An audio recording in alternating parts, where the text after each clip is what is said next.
What's up, y'all? This is Lotus. Unsolicited advice. It hasn't been too long since my last post, I don't think.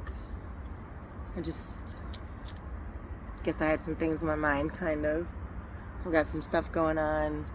My kid's dealing with some shit, just life stuff. Nothing really crazy. But it's amazing how even the small stuff can get really heavy,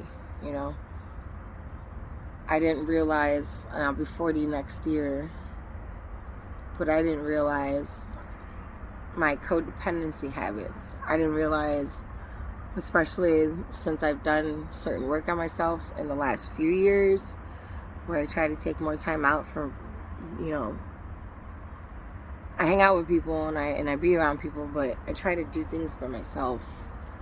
And I'm trying to venture into this thing called life by myself for a little while because I've never really done it. Like I said, I'm almost 40 next year and I've never lived alone.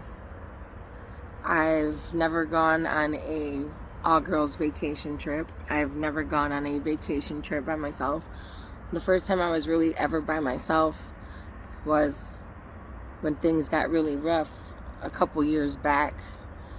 And I ended up taking a job on the road doing hot shotting or car transporting. I was taking cars from one state to the other. It's actually really cool.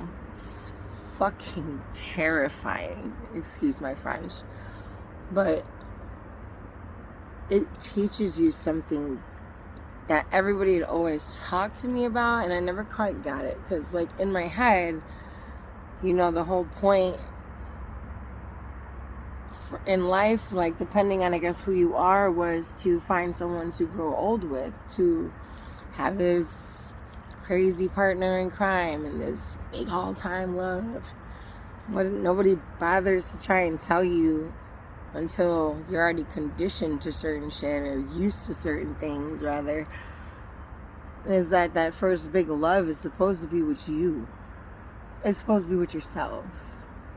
You can't love anybody if you don't love you.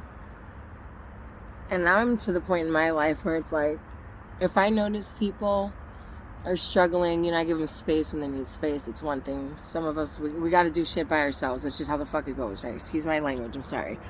But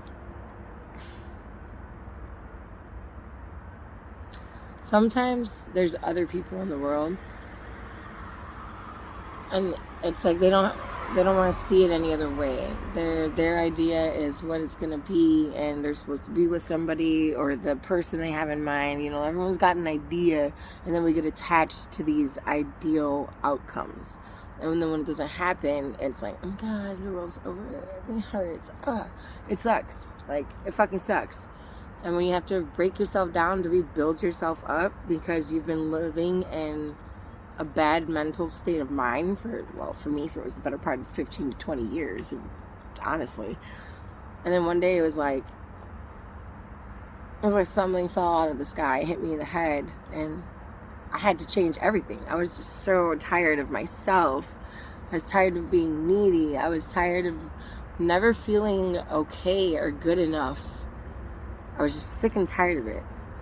And it's one of the hardest things I ever had to do, was decide what I really wanted for myself. And I'm still deciding. There's still a lot of things I struggle with. It is literally a daily battle. Quitting drugs is easier than this. No joke. So everybody out there struggling with something, everybody out there questioning why they're not good enough or questioning if they can get through it, you will. It's just that sometimes that it's not going to be how you think. And if you can understand and let go of that, then you'll honestly be okay. Just think about it and give yourself a chance.